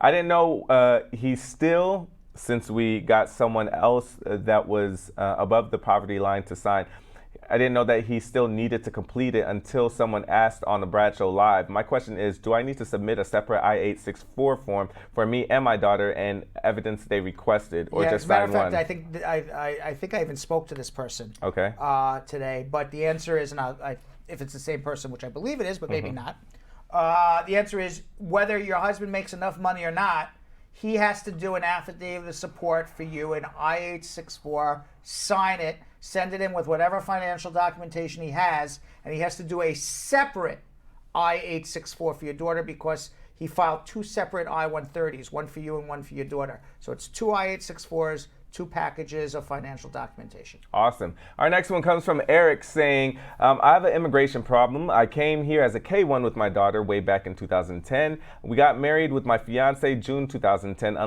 Unlucky. We got separated 3 months after the wedding. Right now, I'm still working on my divorce, and I have a girlfriend right now. And we have a wonderful daughter. My girlfriend is a U.S. citizen. Is there a possibility to change my status to my girlfriend? Thank you and more power. Change your status to your girlfriend? No, you can't change your status to your girlfriend. You can marry your girlfriend after you're divorced, and she can then become your wife, and she's a U.S. citizen, and refile a new adjustment for you. All right. Next one says, I did my biometrics today. What does the process entail moving forward in terms of what's next up until the interview? You'll get a work permit in the mail and an interview for your green card after. Also, my daughter petitioned for me. Do I have to do an interview? Yes. All right. Narisa is saying a misdemeanor case, pled not guilty. Person was given 1 year of unmonitored probation and case was dismissed after. When can they apply for citizenship? No other issues with the law. Can they travel outside? They weren't found guilty. Yeah, if you got unmonitored probation, you were found guilty of something. No, so they pled not guilty. Person was given 1 year of unmonitored probation and case was dismissed after. So the case was dismissed. I would need to see what happened with that unmonitored probation. Depends what state it was. Depends. I don't know if you pled guilty and you were sentenced to unmonitored probation. They said they pled not guilty. I understand that, but they don't sometimes understand what they're pleading guilty to. Gotcha. And you plead guilty, you get unmonitored probation in certain states. After that, they say, okay, after you've done all of this, we're going to dismiss the charges. But that is still a guilty plea for immigration purposes because you pled guilty and you got a punishment. Now, if they just said, we're going to continue the case, we're not going to make you plead guilty or not guilty to anything, and you're going to get unmonitored probation for a year, and then at the end of the year, everything's okay, we're going to dismiss the charges, well, then you never pled guilty to anything, because the definition of a crime for immigration is you pled guilty, you were found guilty by a jury or a judge, and a punishment was imposed. Punishment could be unmonitored probation. A punishment could be community service. A punishment could be pay a fine. It could be jail time. Right. So I don't know. I would need to know more. All right, Bond Brown saying, my friend got married on a visitor's visa here. He has been here for 5 months now and wants to go home. Will he have problems coming back to the country? He got married before the 90 days. Yes, because every time you come back, they're going to say you're coming back to live. And that you also may have a problem because they're going to say you violated your visitor's visa. You said you were coming to visit, not to get married. You should have then come on a fiancé visa. All right, Carol Anderson, the Tiger, said, hey, Brad, wanted to know if you're a green card holder and you have a change of address, should you update your status with USCIS or your stated ID as well? If you change your address? Both. Okay. Both. And if so, how do you go about doing that? Well, you do the with the USCIS. It's on an AR-11 form. You can do that online. And with the state, depends what state you're on, go online. Like in New York, they have my NYDMV or whatever the website is. You can do that online as well. I just did it with myself. Okay. I just realized I had moved. Oh, you forgot to. And I never changed my. Yeah, don't you do it on like a postal? You can do it right online in New York. Yeah, I did it online just this Google over the that. weekend. Yeah, Google is your friend. Yeah. I had to do that as well. Yeah. Paulette saying, Brad, thanks for your work to the community, helping people with their immigration problems. My daughter sent in a renewal for deferred action about 2 weeks ago. How long do you think it will take to get her appointment for fingerprints? For deferred action, I guess that's the DACA. She should be getting it shortly. Okay. Kiki saying, based on new marijuana rulings, can someone who served time then deported get their green card reinstated? No, because marijuana is still an inadmissible offense under the Immigration and Nationality Act. Okay, Beverly saying, after an approved VAWA, what's next? I received my work authorization in August, and the I-485 was filed at the same time with the I-360 21 months ago. You should be getting an interview for a green card shortly. Daniel G saying, what is USCIS policy regarding F, M, and J students? Is it a new policy that came out in August 2018 or an old one before that? I guess the policy about when unlawful presence starts, it's the new policy. Unlawful presence starts as soon as you're done with school. Zachary saying, can a counselor overseas at the interview ask the immigrant applicant to show proof of health insurance as proof of not to be a public charge? Absolutely. Daniel G saying, is public charge rules stopped from going into effect by Carolina district judge all over the world? No, just in the United States. Don Smith saying, when you're in process of divorce, do I have to notify immigration we've been married for 5 years and I have a 10-year green card? No, you don't. Renato saying, if USCIS asks you for more paperwork and you send it to them, how long before you know that they got it? Send it return receipt mail. Send it FedEx. There you get a signature. Yeah. All right. Garfield saying, bless up, Brad. Is there a cutoff period for immigrant visa interview in Jamaica for this year? Cutoff date for who's sponsoring who? There's a lot of cutoff dates. Go look online to the Visa Bulletin. All right. Tanisha saying, Brad, my husband, who is a U.S. citizen, filed for my son. I got an email from NVC saying his paperwork was approved, but haven't heard anything since. What do I do? If your husband's a citizen, you haven't heard anything after 4 or 5 weeks, then contact the National Visa Center. Nova saying, can some have outstanding traffic tickets and issue a warrant to go to court? Will it affect them if he applied to adjust his status for I-485? Yes, because it could show bad moral character. Better Life Records saying, Brad, can you continue your petition on your own or get a new sponsor if you divorce while the I-130 is still pending? No, you cannot. You got to show up with a wife. So if you and your wife are no longer together, you and your spouse are no longer together, we get this question every show. You got 3 choices. Make up with your wife, get back together with her, get divorced, marry someone else in a bona fide marriage that you can show up to an interview with and restart again, file a VAWA. Okay, Safi saying, what happened after you filed a mandamus after 120 days for the I-360? What's going to happen?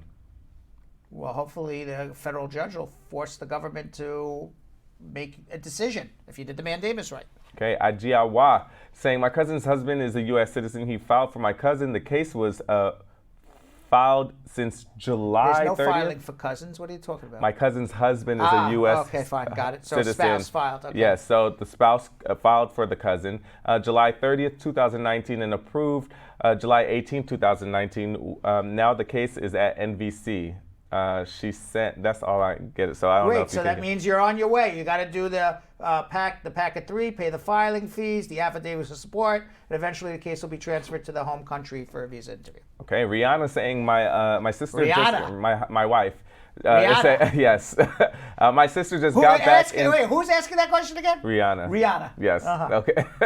My sister. Yeah. Yeah. Right. Right. My sister. Okay. Okay. My sister just got back in the country. In the country with humanitarian parole for 6 months. We spoke to her on the phone. Did you? Or did we ask her this question? She called on the phone. She had the humanitarian parole. Oh, She yeah. was didn't know. Did we know that was? We did say that. But we didn't know that was Rihanna. I didn't know that was Rihanna. So you spoke to Rihanna and you didn't even know. That didn't sound like Rihanna. Sheesh. Oh, I got all excited. All right. Our last one for right Yeah. now is Elena saying, do you have an update on the healthcare proclamation? There's an injunction on it. All right. So nothing. It's not in effect at the moment. Cool. So recently I spoke with award-winning jazz musician Svetlana, whose newest album, Night at the Movies, premiered in September to much acclaim. Svetlana is originally from the former Soviet Republic. She joined me to discuss her incredible career, her new album, and her immigration story. Let's watch. Svetlana is an acclaimed and award-winning jazz artist whose new album, Night at the Movies, just premiered September 20th to top billing on jazz Billboard charts. Svetlana has come a long way. She was born and raised in the former Soviet Republic before moving to America. And Night at the Movies is literally and figuratively about her immigration story. Here to join me to discuss her new album, her career, is Svetlana. Svetlana, welcome, and thank you for coming on. Sure, thank you for having me. My pleasure. Now, first, let's watch a clip from your music video, which features Cheek to Cheek, a song off of your new album, Night at the Movies, which, I have to make it very clear to everybody, and congratulations to you, has just premiered as #1 on the traditional jazz album chart and #2 on the Jazz Albums Billboard chart. Wow, that is amazing. Let's watch. Heaven, I'm in heaven, and my heart beats so that I can hardly speak, and I seem to find the happiness I seek when we're out together, dancing cheek to cheek. Wow, that's amazing. What a beautiful voice you have, and congratulations again. Now, you're not originally from the United States. Where are you originally from? I was born in the former Soviet Union, which became Russia while I was still there, and then I came here. And so when did you come here, and more importantly, why did you come to America? Well, I came here in the mid-late 90s, and that's the time of kind of great unrest. The Iron Wall has fallen, and there was a kind of this chaotic early capitalism stages where a lot of people were grabbing onto economic opportunities, and some of that was accompanied by crime and corruption. And for a younger person, you could either grab onto those things and kind of stay and try to make the opportunities there, or other people chose to go to the West. So now, what was it like, you said, to endure the regime? What was it like living in the USSR, especially being Jewish and being a Jewish woman, actually? Well, I'd say growing up, part of it was you were not really very aware. I guess you were actually always aware, but you made do with what you had, and a lot of what you had was within your home and within your family, and the families were very close. What we now know and can label as state persecution of the Jews, which was an issue. And being Jewish back in Russia, it was not a religious affiliation. It was really more of a ethnicity. So you were easily identified on the street. It was something that was not a pleasant trait to have. You were prevented from particular jobs or universities. And again, it was not based on your religious affiliation. It was really based on your race. Did the Jews have to live in certain areas, or did they kind of congregate in certain areas where they were like Jewish quarters, or not really? No, not during Soviet times. During pre-Soviet times, there was a line that kind of surrounded big cities, and as a Jew, you could not live in a big city. So, for example, one of the reasons that Odessa, which is one of the large cities in Ukraine, has such high population of Jews, because it was one of the few big cities where Jews could go, but Jews could not go. They could maybe visit or have exceptions, but they could not live in Moscow. But that was before revolution, and that's why a lot of Jews joined the revolution and wanted to overthrow the Tsarist regime, because they were persecuted in a different way. During Soviet times, the machine turned on them. And so that's why here in America you had this whole Let My People Go in the 70s, claimed that Jews were persecuted as a group. A lot of Jews were able to leave in the 70s.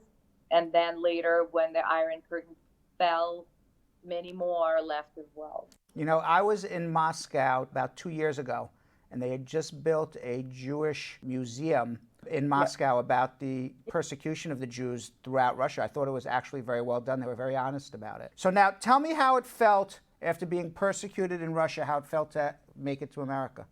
It was indeed very freeing. But now, 20 years later, of course, I realized that there are other groups that are persecuted in a same or similar way as I was persecuted back growing up back home. Coming into this country, I was very unaware of a lot of internal dynamics of this country. So to me personally, it felt like a very, very freeing moment of my life.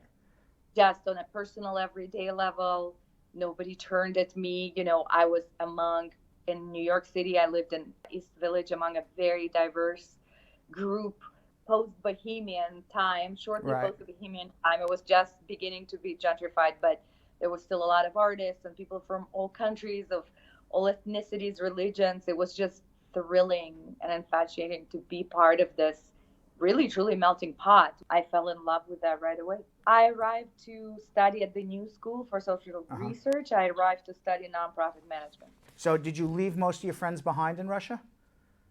Yep. And what are they doing now there in Russia? They if they came from educated families, and they were able to build some lives for themselves, either working for Western companies, all came for opportunities to the former Soviet Union, or part of the new banks and new plans that were kind of beginning at that time. So most of my friends work in this kind of upper middle class jobs, and some of them became very successful. Now, did you know anything about jazz before you came to America? Jazz is indeed a unique contribution that America has made to the world. It is a uniquely American genre that grew out of African American experience and was influenced by many different musics, including European classical and Civil War marching bands and ragtime and New Orleans parades and all of the above. When we look at the history of jazz here in America, it made its way around the border. American artists brought that music to other places in the world. So Soviet Union, very early on in the 20s and 30s, they got kind of a whiff of this music. And because it was so freeing and so amazing, and it was, of course, in those early days accompanied by dance, right? A lot of the influence also came, if we think of swing band era as well, kind of the post-ragtime, post-blues era, people were fascinated with the dance as well. So through some trials and tribulations, especially during the Second World War in Russia, it became very popular because Soviets wanted to entertain the suffering people, the troops, and a lot of bands went around, and it kind of gave that raise to jazz. And then after the Second World War and during Cold War, in the 50s and more so, I believe, in the 60s, America started sending jazz, or with agreement with Russia, have engaged in a cultural diplomacy. And so there's a story of Louis Armstrong, who was offered to go and initially refused because he said that the way you treat my people here, I don't want to represent America. However, with some changes here, there were a lot of jazz artists that went to the former Soviet Union. And again, that created the second revival. So I grew up with... Did you grow up listening to jazz? Yes, I grew up listening to jazz because my parents owned a number of records that were reissued on the Soviet label Melody. And it was definitely part of the musical experience growing up. Now, when you came to America, you weren't expecting to be a musician. So it was always something I dreamed about. I did not know whether that would come true, but it was not out of the blue that I decided to sing. Now, how did you transition from, I understand you were in the business world, and now you transitioned into being a musician. How did that transition, how did that transform? This was always on the back burner. I continued taking lessons and going to shows and meeting musicians. And as an immigrant, I had to rely on my trade that I have acquired through all this American and Russian education to establish myself, and when I could financially and in terms of my life, allow myself open up and transition to music. Now, what do your parents think about all this? Originally, when I was dreaming of being an artist, they were not super supportive, just because they were very protective how they grew up. My father was born, a couple of years before the Second World War. They really lived through starvation. He gave me a lot of the things that turned me into an artist. Art classes, music classes, piano, vocal, all of that I received because of them, but they were not supportive of me choosing it as an occupation.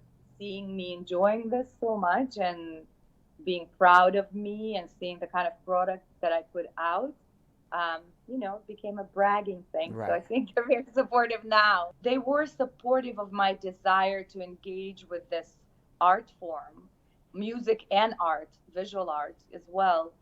They just did not encourage me picking it as an occupation because they were worried that you wouldn't be able to support yourself. Exactly, I understand. Your new album, Night at the Movies, just premiered as #1 on the traditional jazz album charts, #2 on the jazz albums Billboard chart, and congratulations again. It's like amazing.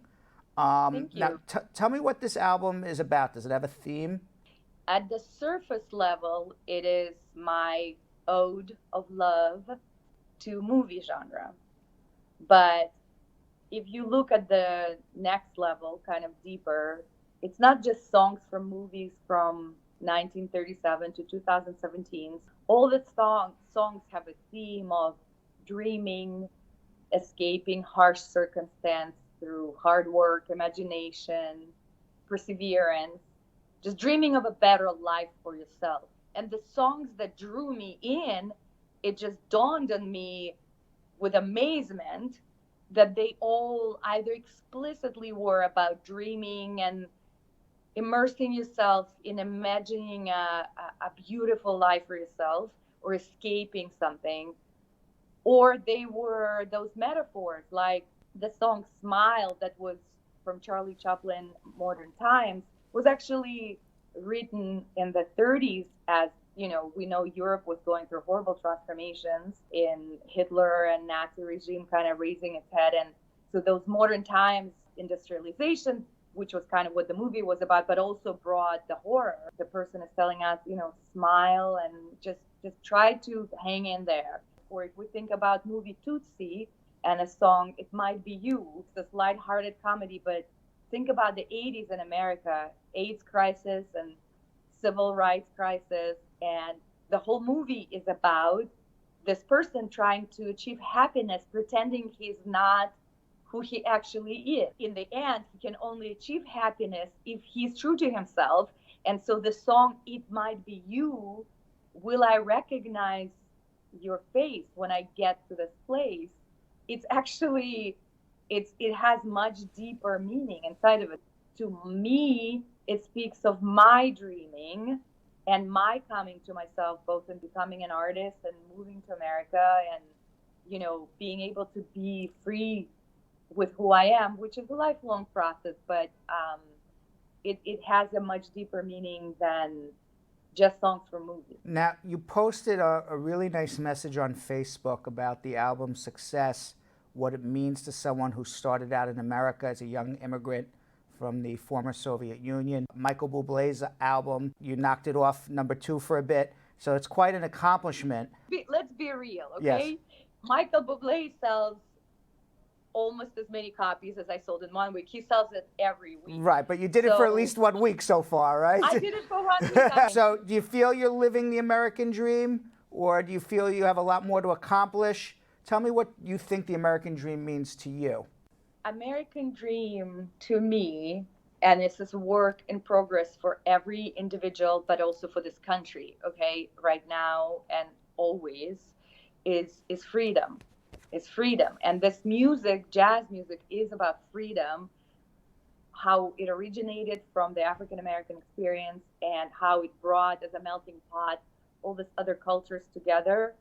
And so living American dream to me is when we are able to be who we are without fear and to be happy with who we are without fear. So when you're asking me if I achieved that dream, ask me when I'm on my deathbed. It's work in progress. congratulations again, Svetlana. And Night at the Movies premiered #1 on the Billboard charts. And again, congratulations to you. And it was a beautiful voice that you have. And I can't wait to listen to the whole album. I listened to a snippet of it earlier before the interview, but I'm going to download it and listen to the whole thing. And congratulations to you. Add to those counts for Billboard charts. That's right. Click save, click download. Don't just stream it. That's right. Download. Congratulations again. Amazing, amazing. And thank you for spending some time with us.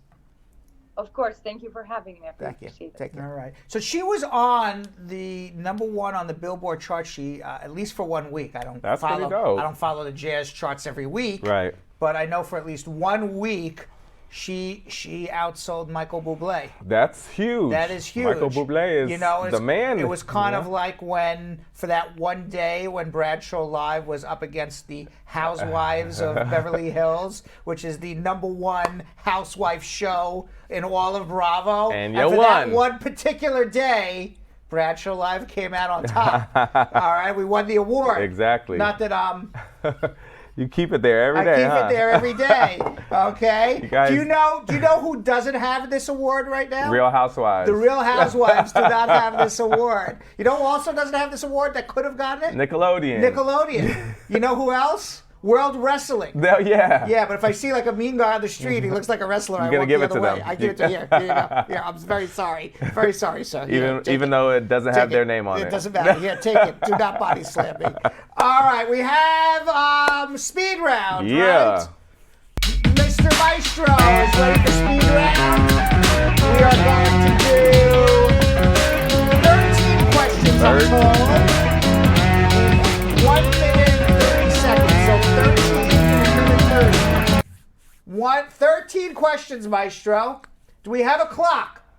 Yep, they put in it There. up. Nope, that's 2 minutes. Nope. You're giving me way too much time. Give me way. You know what? You're insulting me, Maestro. I can do it in 1:30. And he's like, nope. I'm giving you 2 minutes. No, 1:30. Now, Maestro, on Yo-Yo's first word, that's when the clock starts. Give me a sign, Maestro, that you're ready. Do we have a sign? Anything? That's your sign. That's the sign. Okay. All right, you ready? Okay. Let's go. Nico says, can someone with a pending adjustment go to school? Yes, but you won't get student aid. Natasha says, once approved for a fiancé visa, can a fiancé enroll in school in my state? You can enroll in school, but you're not going to get financial aid till you get a green card. Oye Wale is saying, I'm separated with my spouse. Can I divorce before submitting my citizenship based on 5 years, or should I wait till after citizenship interview? You can do a divorce. JJ Clark saying, can you travel internationally when you only remain 4 months before expiration on your 18-month extension, waiting for a response for I-751? Jacqueline saying, can you please tell me how much money the immigration charged for 2 people? My son is 16 years old and myself. Charge for what? Okay. I don't know. Max Santos saying, if I go to an AOS interview with an expired passport, is that a problem? No. Mandela saying, how do I go about providing evidence for emotional abuse for Vala? That's a whole thing. You got psychiatric, your own story. There's a lot to go in, and I can't do it. Giovanna saying, when someone becomes a U.S. citizen, what do they do with their green card? They can rip it up. Daniel saying, does USCIS know you're on campus past employment? Yeah. Jay says, would you guys charge extra to have me and my present with 7-year-old daughter go to our filing? Yes, I would charge you extra if you want me to go. Ren saying, can a job sponsor do? Oh, yeah. No, Maestro.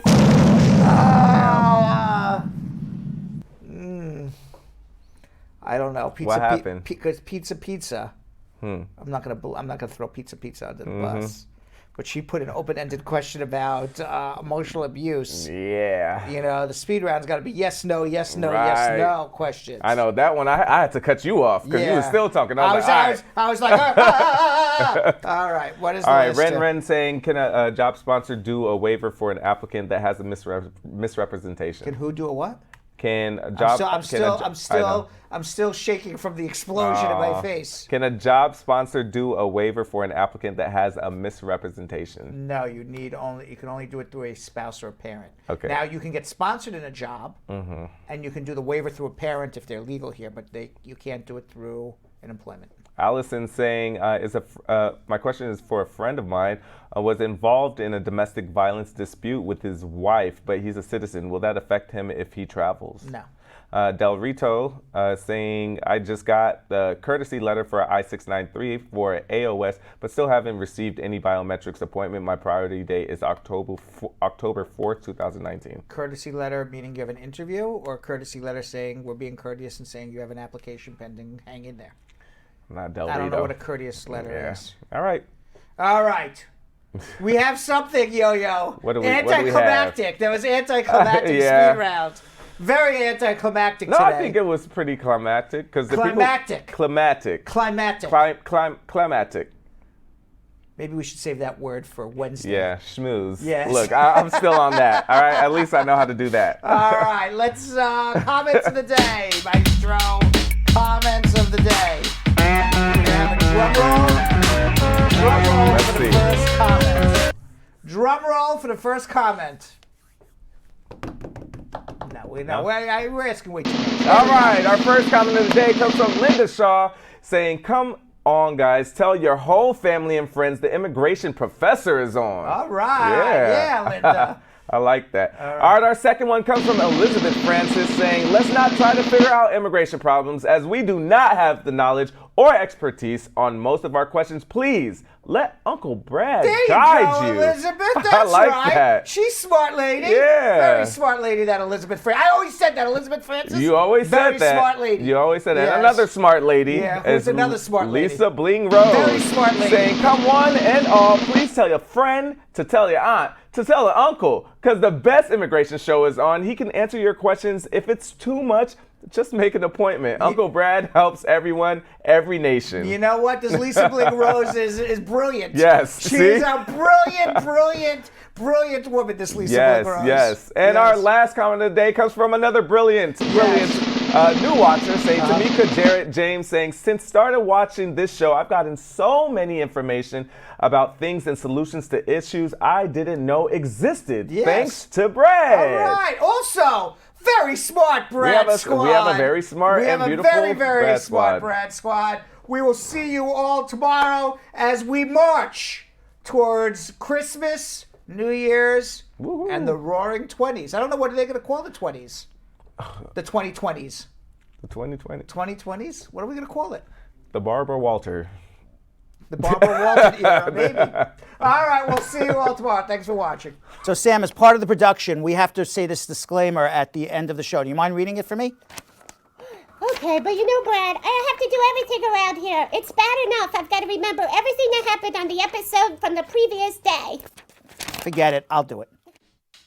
The proceeding was information only and not specific legal advice. Consult an attorney about your individual situation. Prior successful results do not guarantee a similar outcome in the future. To make an appointment with the Spar and Bernstein law firm located at 225 Broadway in New York City, call 1-800-529-5465. That's 1-800-529-5465. Easy to remember, 1-800-LAW-LINK. That's 1-800-LAWLINK. Once again, make a call to 1-800-529-5465. And of course, link up with the law offices of Spar and Bernstein, located at 225 Broadway on the 5th floor. If I were you out there, make the call, make the link, make the connection, make it Spar and Bernstein. 1-800-LAWLINK. That's 1-800-529-5465. And now, conveniently located in Hartford, Connecticut on 1 Congress Street. Visit us in Connecticut or in New York at 225 Broadway. That's 1-800-529-5465. 1-800-LAW-LINK. 1-800-529-5465.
What are you doing?